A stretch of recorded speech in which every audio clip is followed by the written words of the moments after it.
સોમનાથથી નીકળેલી આમ આદમી પાર્ટીની પરિવર્તન રેલી જામનગર પહોંચી હતી। જામનગરના લાલ બંગલા ખાતે આપના આગેવાનો દ્વારા રેલીનું ઉષ્માભેર સ્વાગત કરવામાં આવ્યું હતું। ગત દિવસે આપના નેતા અરવિંદ કેજરીવાલ દિલ્હીમાં નિર્દોષ જેલ મુક્ત થતા ફટાકડા ફોડી આનંદ ઉત્સવ ઉજવવામાં આવ્યો હતો। આ પરિવર્તન યાત્રા ખેડૂતોના બચાવના નારા સાથે આગળ વધી રહી છે। રેલી લાલ બંગલા અને લાખોટા તળાવથી પસાર થઈ વિશ્વવિખ્યાત બાલા હનુમાન ખાતે પહોંચી હતી। બાલા હનુમાન મંદિર ખાતે આપના ઈસુદાન ગઢવી અને હેમંત ખવા સહિતના આગેવાનો દ્વારા રામધૂનનો લાભ લેવામાં આવ્યો હતો। આ રેલી સમગ્ર ગુજરાતની યાત્રા પૂર્ણ કરીને ગાંધીનગર પહોંચશે। આજે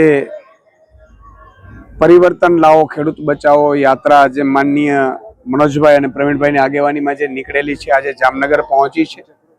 દાદા સોમનાથ દાદાના દર્શન કરીને આ યાત્રા વિવિધ મુદ્દાઓને લઈને નીકળેલી છે। આજે અમે જામનગરમાં અહીંયા જે અખંડ રામધૂન છેલ્લા 62 વર્ષથી ચાલે છે એ બાલા હનુમાનજીના દર્શન કર્યા છે। ખૂબ જ અનુભૂતિ થઈ। અહીંયા ચૈતન્યનો જાણે વરસાદ વરસે છે એવી અદ્ભુત શક્તિનો અહીંયા અનુભવ થાય છે। અહીંયા જે ભાગ લેનારા અને દરરોજ દર્શન કરનારા લોકોના મન અને ચિત્ત પવિત્ર થતા હશે એવું માનીએ છીએ। મિત્રો, આ આખી લડાઈ એવી છે જે અસત્ય સામે સત્યની લડાઈ માટે અમે નીકળ્યા છીએ। અમે સૌ સામાન્ય પરિવારમાંથી આમ આદમીમાંથી ઊભા થયેલા યુવાનો છીએ।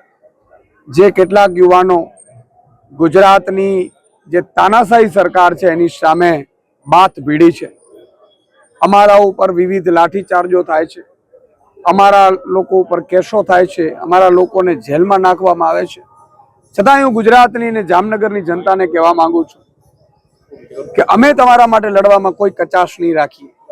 ભલે અમે કોઈ મુખ્યમંત્રીના દીકરા નથી, અમારી પાસે એવી સત્તા કે સંપત્તિઓ નથી, પણ અમારું મનોબળ છે, મક્કમ છે।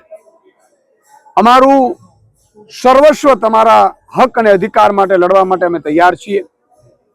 ભાજપ જે રીતે ત્રાહિમામ પ્રોકારીને મોંઘવારી ચરમસીમાએ, ભ્રષ્ટાચાર ચરમસીમાએ, ખેડૂતોને ભાવ નથી મળતા, મધ્યમ વર્ગ અત્યારે પીડાઈ રહ્યો છે। અને આગામી ચૂંટણીઓ હું જામનગરની જનતાને કહેવા માંગુ છું, સ્માર્ટ મીટર ઉપર લડાવવી જોઈએ।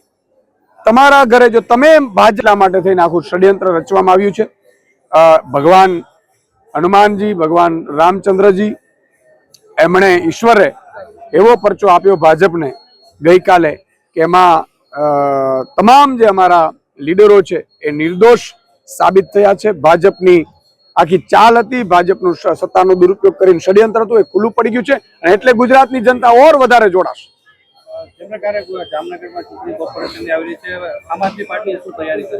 આમ આદમી પાર્ટીએ અત્યારે વોર્ડ અને મહોલ્લામાં મિટિંગો કરી રહી છે। અમારે ડોર ટુ ડોર ચાલી રહ્યું છે। લગભગ જામનગરમાં અત્યારે 100 થી વધારે ટીમો રોજે રોજ ડોર ટુ ડોર કરી રહી છે, લોકોની સમસ્યાઓ જાણી રહી છે।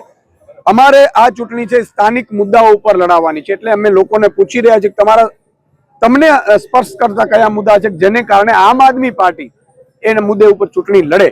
કારણ કે અમે કોઈ પાકિસ્તાન, ભારત, અફઘાનિસ્તાન, શ્રીલંકા આવી વાત નથી કરવાની। અમે કોઈ વિશ્વગુરુની વાત નથી કરવાના, વિશ્વગુરુની બત્તી નથી પકડાવવાના। અમે માત્ર ને માત્ર ગુજરાતની સ્થાનિક જે લોકોની સમસ્યાઓ છે એના ઉપર ચૂંટણી લડવાના છીએ। અને એટલે અમે અત્યારે એમની પાસેથી સજેશન પણ માંગી રહ્યા છીએ। અને અમે તો માત્ર નિમિત્ત છીએ। આ જામનગરની જનતા આ વખતે ચૂંટણી લડવાની છે ભાજપની સાથે। શહેર માટે સ્માર્ટ મીટરનો મુદ્દો આપ્યો, એટલે ખેડૂતો માટે તમે શું મેસેજ લઈને જાઓ છો અને શું કહેવાના છો? બિલકુલ, તમે જુઓ, અત્યારે મેં સાંભળ્યું છે કે પીજીવીસીએલ દ્વારા અત્યારે જેટલા પણ ખેડૂતોના જે ખેતીવાડી કનેક્શનો છે એમાં રેડ પડાઈ રહી છે। મોટી મોટી ટીમો ઉતરી રહી છે। અને એવો આદેશ છૂટ્યો છે દિલ્હીથી, મેં સાંભળ્યું છે મારા સોર્સ દ્વારા, એવો આદેશ છૂટ્યો છે કે ખેડૂતોના ખેતરમાં જઈ અને જે બિલ ન ભર્યા હોય તો બિલમાં બે દિવસ મોડું થયું, બધાના મીટર કાપી નાખો અને બીજા દિવસે સ્માર્ટ મીટર લગાડી દો। ખેડૂતોને ત્યાં પણ સ્માર્ટ મીટર લગાડવાની ષડયંત્ર ભાજપ કરી રહી છે। ખેડૂતોને ભાવ નથી મળતા, સિંચાઈની વ્યવસ્થા નથી, ખેડૂતોને ખાતર બિયારણ સમય ઉપર મળતું નથી, નકલી મળી રહ્યા છે। ખેડૂતોને જ્યારે ટ્રેડ ડીલ થઈ રહ્યું છે જે ભારત અને અમેરિકાનો, જેમાં ખેડૂતો બરબાદ થઈ જવાના છે। આ તમામ મુદ્દાઓ ઉપર આ યાત્રામાં પણ અમે